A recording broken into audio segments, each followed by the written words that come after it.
Hello, my name is Teri Jones, and I am doing a little experiment today that I'm sharing with you. I am using Trex inks on Grafix paper, and these are the sparkle inks, the vibrant alcohol inks by Trex.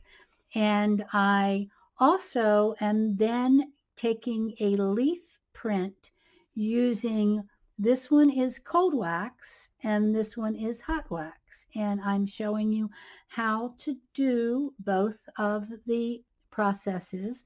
So you can either use the Dorland's wax medium for the cold wax, or you can use some other encaustic wax that you have and use an iron for the hot wax.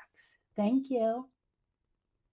So with the shimmer paints, you have to shake them a whole lot. Well, I kind of like that. Let me just go with it. Okay.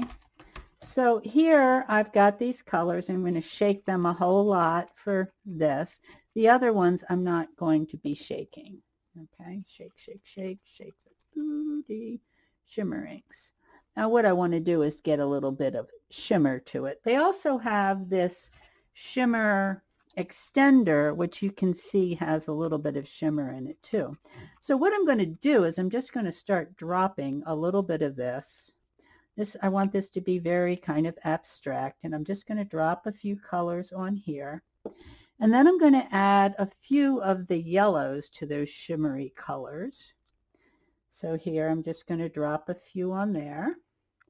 And you can see that the yellow is kind of taking up some of that shimmer that's happening there. And now I'm going to put a little bit of red in there in different places. Not a whole lot. I don't need a huge amount of red. And what I'm going to do is I'm just letting this kind of become. I was thinking I might want to use just a little bit of air to blow it all together. We'll see. I'm just kind of playing with it, seeing what kind of patterns I can get. And I could put some of the pink, but I'm thinking, I don't know, that red's pretty dark. I'm kind of liking the red like it is. I might want to put a little more of the yellow around and just do a little more. I want some colors to kind of blend together. That might be too blendy, but we'll see. Okay, I'm liking that. I'm going to put a little more shimmer on the edges of some kind. I think I'm going to put a little more yellow in it. Just a little. And I may, at this point, I'm thinking that what I'm going to want to do is do some splashy stuff on it too. So here I go. And what I want to do is just adding texture. I love adding a variety of texture here. And clean out the brush, and I'm going to add more texture to the edges. As I said, what I want to do, I might even add some green in here. They have a green in the, let me see if I want to bring some of this in here. Just playing. I want the greeny stuff. This is called Firefly, and it looks kind of greenish. I want to just put a little bit in. You know how, and I'm hoping for almost brown spots. So here I'm going to just take a little bit of this, and I'm going to put it in the green that I have already here, just 2 drops. I'm going to clean this brush out, and I'm going to throw this in, and I'm going to throw more of this shimmer in. Oh, I like that a lot. It is looking, and then I'm going to throw a little more yellow in, which isn't necessarily the shimmer. Oh, isn't that fun? Okay, well, I think what I'm going to do now is just going to clean up the edges. And I think what I'm going to do is I'm going to let it dry. I think I want a few more yellow splotches in there. Going to let it dry. Welcome. I am going to be doing a little bit of encaustic work on top of this piece of graphics paper. And what I wanted to do, first thing I did is I got these leaves. And these leaves are from I think mountain laurel. You want some leaves that are fairly hefty. You don't want to have leaves that are pretty, that are real difficult. So what I find that it's best to do is it's best to literally put the leaves down, hold them with your fingers, and start your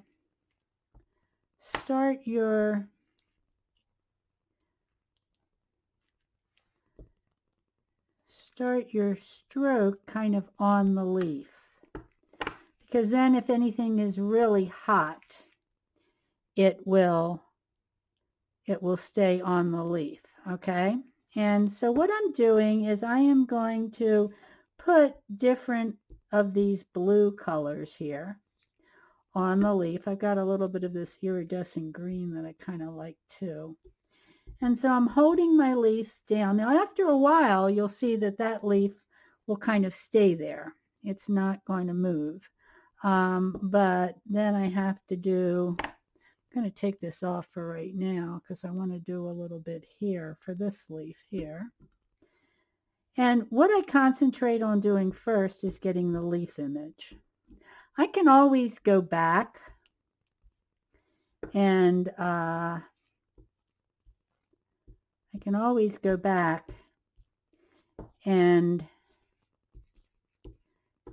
do some of the areas that haven't been done. And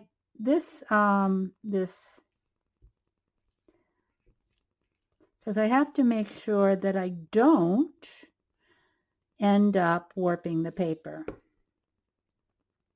So I'm switching to another color, blue here.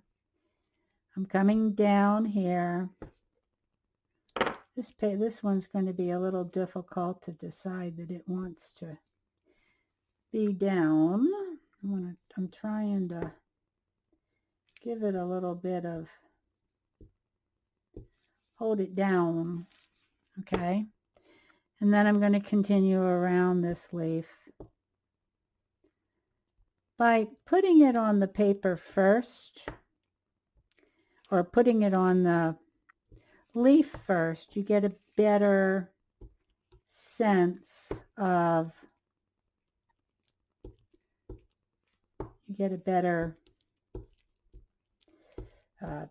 less risk of warping the paper, I guess is the best way to put it.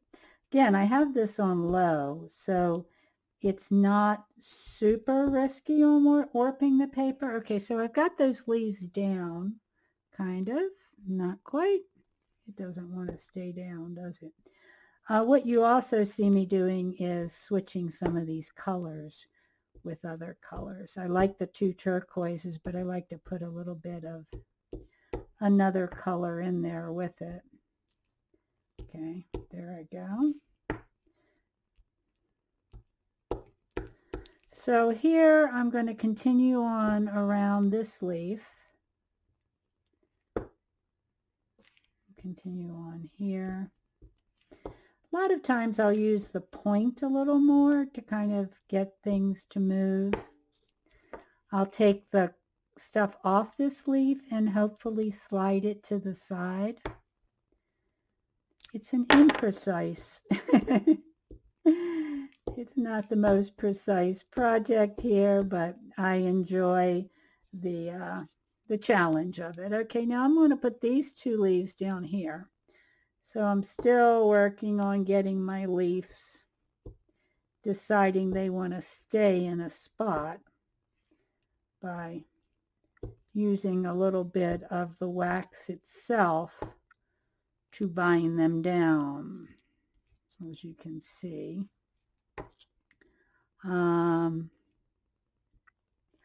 This is, I think there's some R and F wax here, and there's some Encausticos wax here.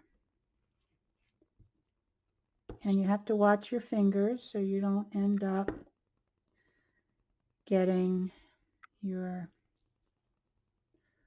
okay.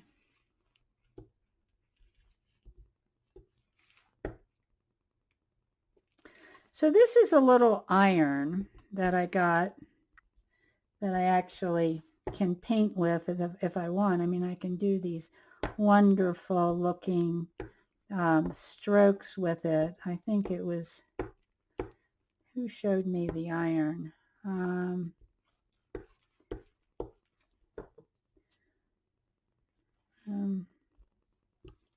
Not sure, but I love just getting, you know, where I want to really have it most even is around these leaves, but I also want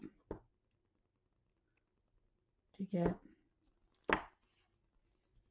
so here I'm going to try to hold this down just for a moment in the hopes, so I try to hold it more on the leaf than on the paper because this is Yupo paper and it can warp. But if you hold it on the leaf and then slide it over, it seems to work better. Does that make sense? Whatever. I hope this is recording. It is. So here I go. I'm still working on these colors, kind of mingling some of these colors together. I've sped it up a little bit so you can just watch me work with the process. I keep on going back and forth as you see. And what I'm doing is I'm just trying to make sure that the iron does not spend too much time on the paper and that I'm able to fill in the spaces. Sometimes I use the side of the iron. Sometimes I use the very tip of the iron. I'll find that I'll turn my paper around. A lot of times what I'm going to do is, as I said, I start on the leaf and then I fill in from there because the leaf protects it a little bit. So you can see I'm using the side of the piece right here to fill in these spaces, and I just keep on filling in, working and working until I'm done.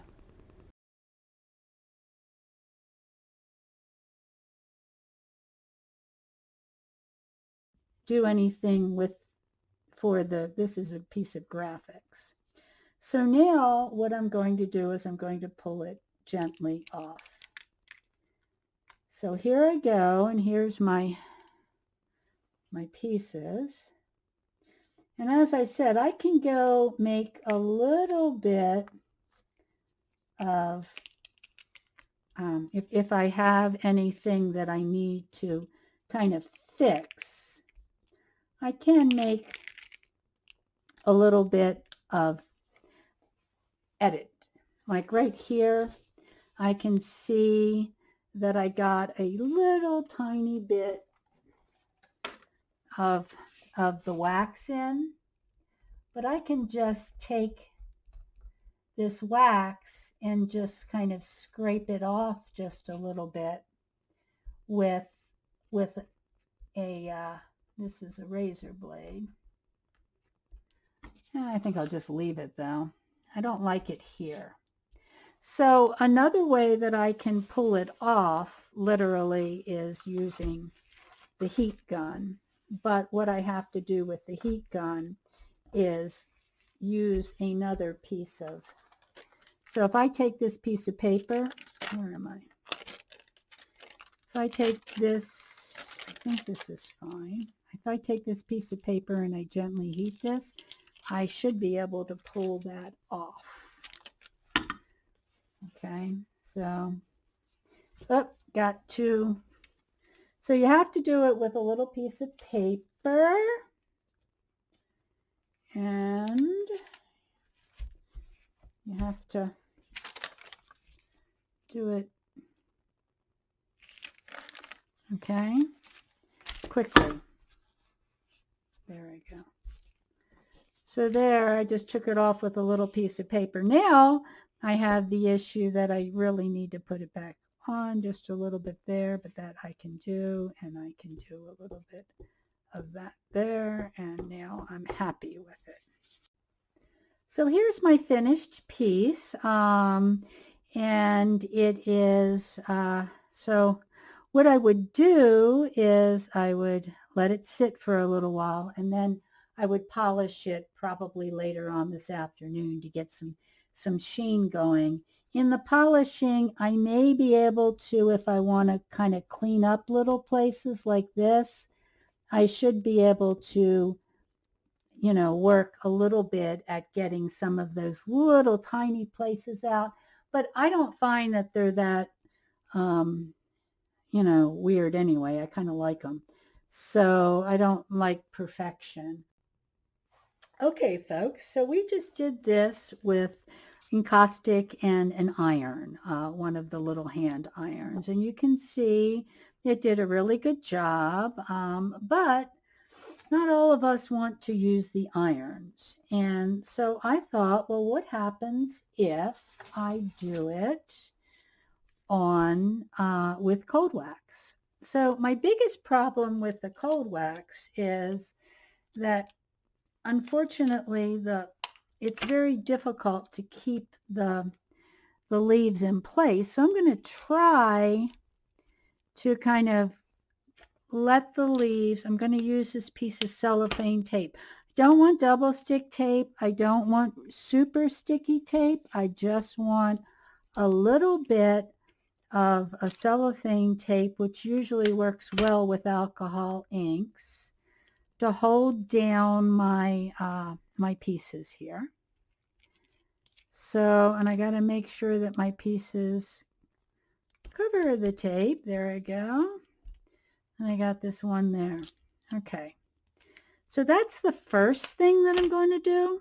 The second thing I've got to do is, what am I going to mix my cold wax with? And I don't particularly want to, I'm going to maybe hold this down right here. Just kind of hold it down.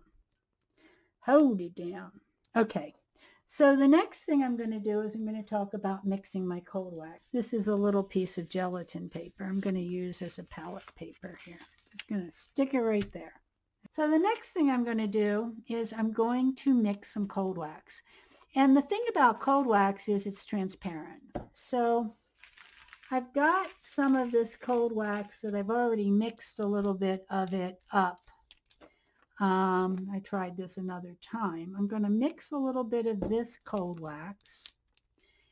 And then what I'm going to do is I'm going to put a little bit of mixative. This is snow cap.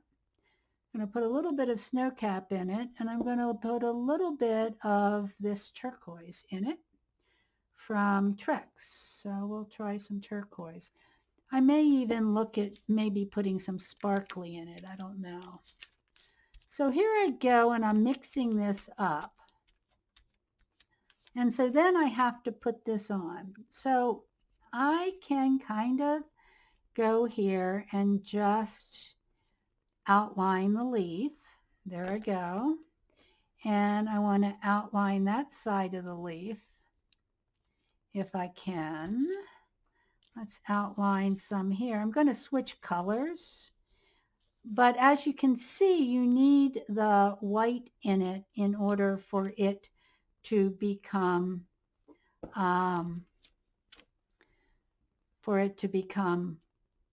opaque. So here I'm going to put a little bit more of this in, and I'm going to end up putting a little bit more of the snow cap in. And we're going to switch colors a little bit and put a greenish color on there, mixing it up nicely so it's nice and buttery. I want it kind of buttery here. Then I'm going to, again, bring it through and put some of this color down in different places. I can put a little bit more. When I'm going around the leaf itself, I tend to press down. And then when I'm just putting some color here, I tend to not press as hard. I do want enough down here that you aren't seeing totally through the red in the back. I don't mind little pieces of red showing up.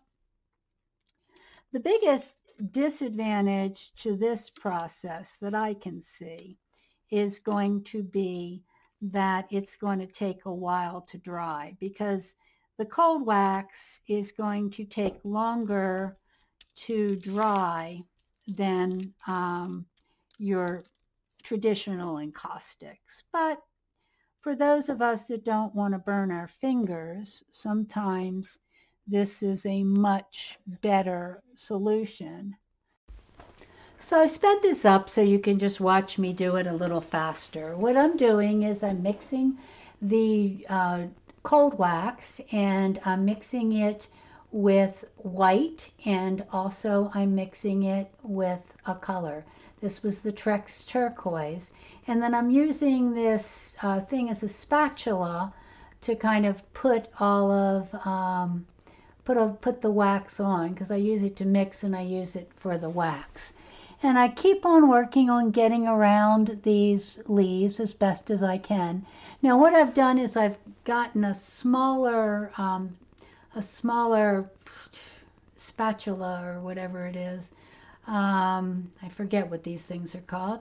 And I'm using that a little bit now in order to get into those tighter areas. So with the cold wax, you have a little more time to work in different ways than with the hot wax. So you can see me getting in close and working at getting my colors as close as possible. And I keep on mixing new colors. I tried to put some of the sparkle on, didn't particularly like it. So then I just took it all off, or I just put more wax on top of it, because the sparkle didn't really work as well as I wanted it to work. Making some lighter colors here, and at this point I'm trying to just make it look very painterly. I don't want it to be all of one color. I want some greens, I want some blues, I want some different textures. Just keep on going around trying to make it painterly. Well, see, it's hard. It's not as easy as it looks, right? You would think it'd be easy. It's not, but that's okay. I always like a challenge. So here we go. I think the cold wax is just about done. I don't want it too thick because I do want it to dry. One of the things with cold wax is that it does need some time to air dry, especially when it's not on paper. And this is on a piece of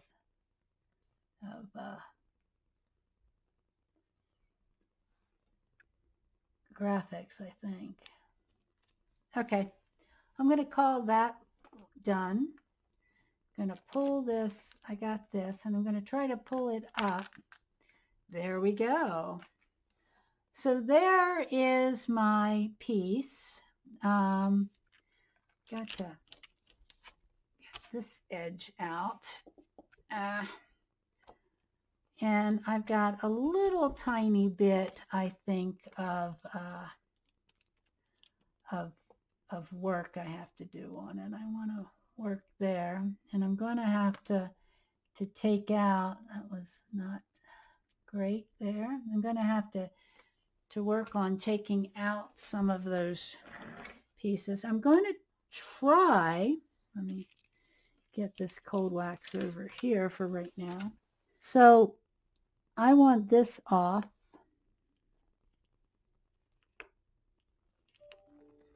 You have to make sure that your piece is really dry before you put these pieces on, or else it will pull off your paint.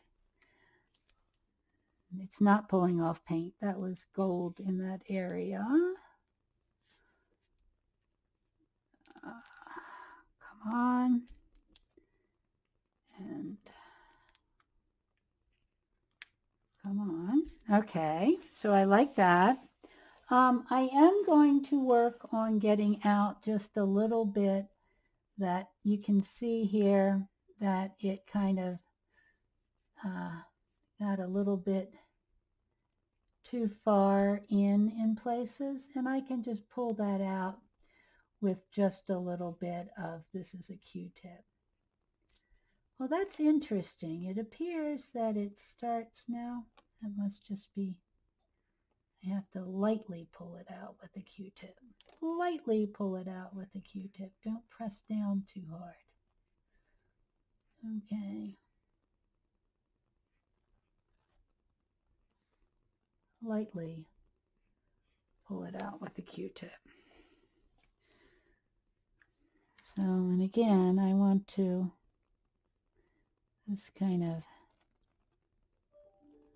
so the don't press down too hard is important.